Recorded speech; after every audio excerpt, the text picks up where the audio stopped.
2019-20 সালে চলতরিৎ থেকে একটা চমৎকার সার্কিট বা বর্তনী ছিল এবং এই বর্তনীটার সমাধান করা খুব সহজ। চলেন আমরা একটু দেখি।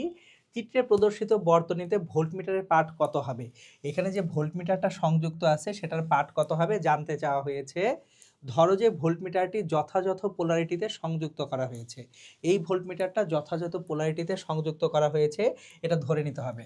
তাহলে আমাদের যে বর্তনীটা আছে, আমি যদি একটু রিডু করি বর্তনীটা, এখানে আছে একটা 5 ওহম, নিচে আছে একটা 5 ওহম। তাহলে এখানে 5 ওহম, এখানে 5 ওহম, এই দুইটা 5 ওহমে এটা মাইনাস, এটা প্লাস। এখন খেয়াল করেন, এই যে বর্তনীর অংশটুকু, এই বর্তনীর অংশটুকুতে যে কারেন্ট যাবে, সেই কারেন্টটাকে যদি আমরা I1 বলি, যেটা I1 বলা হয়েছে, I1 ইকুয়ালস টু 20/10 মানে 2 অ্যাম্পিয়ার।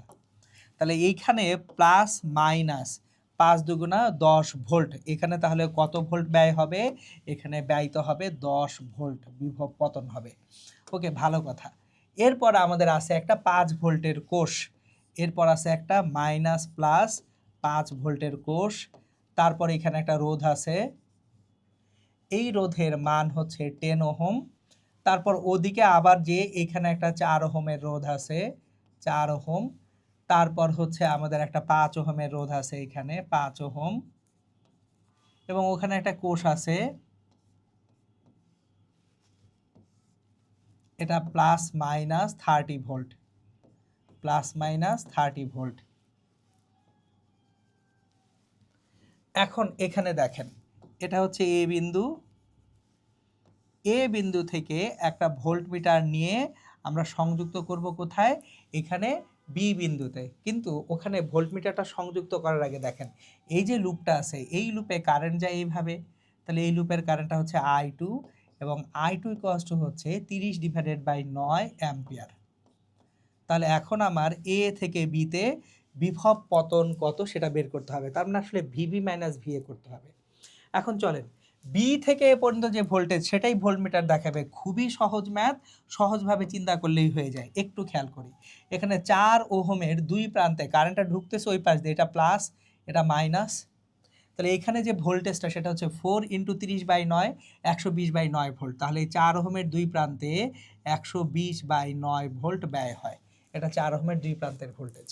এখন তাহলে আপনি যদি ভিবি মাইনাস ভিএ নির্ণয় করতে চান, ভিবি মাইনাস ভিএ যেটা ভোল্টমিটারের পার্ট, তাহলে ভিবি মাইনাস ভিএ প্রথমে কি দেখতেছি মাইনাস, এখানে ভোল্টেজ কত? 120/9, মাইনাস 120/9 নিলাম।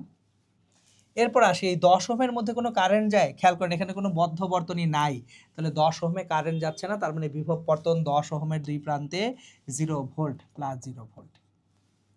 এরপর আসতেছি, কি চিহ্ন দেখতেছি? প্লাস, তাহলে প্লাস 5 ভোল্ট, প্লাস 5। এরপর আসতেছি, এখানে কি চিহ্ন দেখতেছি? মাইনাস, মাইনাস কত? Minus 10 volt, minus 10 volt. দেখেন কেভিএলে কোনো একটা এলিমেন্ট বা উপাদানে ঢোকার আগে যে চিহ্ন দেখেন সেটাই ভোল্টেজের সাইন। আমি শুধু চিহ্নগুলো খেয়াল করছি। এখানে সেটা কত? প্লাস। এটা কত ভোল্ট?